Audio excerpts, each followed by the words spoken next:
Peter, I see the reply you made there. Fucking coming out and talk like this is what you do. If fellas get involved in trouble, that's nothing to do with them. You involved me, Peter. You got up on tape and you told lies about me, right? I got back up on tape then and I told you, if you don't want to fight Michael Keenan, don't be using me as an excuse, right? You and Don then, obviously, you had to ring because you had to ring Bernie and tell Bernie that this happened. But Paddy got up on tape there and Paddy gave his opinion about a fight. Paddy said that I was afraid to fight Michael Keenan. Paddy never said that. It's on tape. Go look at it. So therefore you brought the lies, you got up on Facebook tout lies, and then you rang the phone then to Bernie, or however Bernie got it near you, but Bernie was tout lies as well, because Bernie didn't see the tape, he made that clear in his other tape. Right? So that's that matter cleared up. Talking about Peter, don't walk the same path as you. Look, we'll talk about that when we get to that. Right?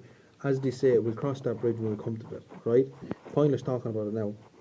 Peter, I don't know what house you're talking about in this, right?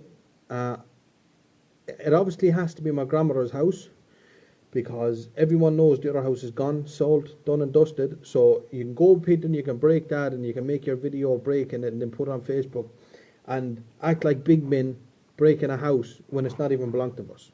Promise God in heaven, all paperwork, everything, I put the whole lot on Facebook, Peter, and I make it laugh you once again. You understand? So go break the house, Peter. It's a countryman's house. Don't think you'll get a big name for it or anything like that, because I swear on my child's life the house is sold. Okay? So if that's the house you're talking about, the house is sold, right? But if you are talking about my grandmother's house, Peter, and I'm making this promise right now, Peter, and I promise you faithfully, all right? At the end of the day, my grandmother is a sick woman, all right? With no family, only two young ones in the house, two sick daughters inside of a house, and a young one 15 or 16 years of age living with her, right? And I promise you, Peter, the one window broke in that house, and I swear on my Uncle William's grave that's not dead 6 months, and I swear on his grave, and I swear on everyone that's dead belonged to me. And I swear, as sure as my child's life, that if there's one window broken in that house, or any of her two houses, watch the bad luck it'll cause. You know the 14 custom plate you have it last 5 year, and you know 106 Drylesden Road, Newton Heath, Manchester. I swear on my child's life, if I have to give 10 or 20,000 pound, I get a hand grenade straight through the front window of that house when everyone is asleep inside of it. Do you understand that, Peter? I don't know where you're living, Peter. I can't get your address, but I know that's Bernie's address.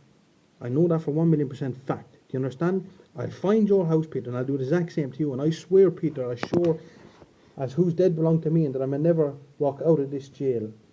That look, that by the time I get out of here, that my whole family may be dead and buried, Peter. That I will do that, Peter. You understand? It's crazy what our fellas do around the road for a small few pounds. You understand?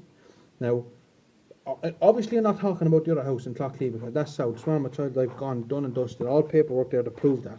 Alright, so if you go breaking that and making a little video, try and make big money yourself again, like you always do, it's not going to work for people. I'm going to embarrass you on Facebook. So I put the whole lot up for everyone to see that that's a country person's house now, you understand?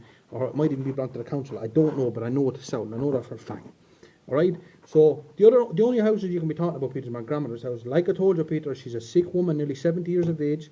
The woman is very sick, on dialysis 7 days of the week. You know that, Peter. And another thing is, there's only two daughters of her living inside the house. She has no sons or no grandsons out there, Peter. A whole lot of us is in jail. But I promise you, Peter, just because we're in behind these bars, don't think that nothing will be done. Because I swear, Peter, on my child's life, I give every penny I have, I do what I just told you to do. Now, Peter, carry on and do what you want to do, Peter. Or listen to me. Things was going fine, smooth. There was no tapes or nothing getting made from our side. You got up on tape, Peter, and you mentioned my name. You understand? You mentioned my name and brought lies about me. I had no choice to get up and correct that. Because I'd let no man live a lie on me, and I don't care what trouble it caused after that. Do you understand? And anymore, Peter, if you get up and if you get up on videotape and tell lies about me 500 times, I correct you 500 times. You understand that? And who's to get vexed after? I don't even care, boys. But Peter, touch my grandmother's house and watch what happens. Watch the bad luck you cause, Peter. Watch this.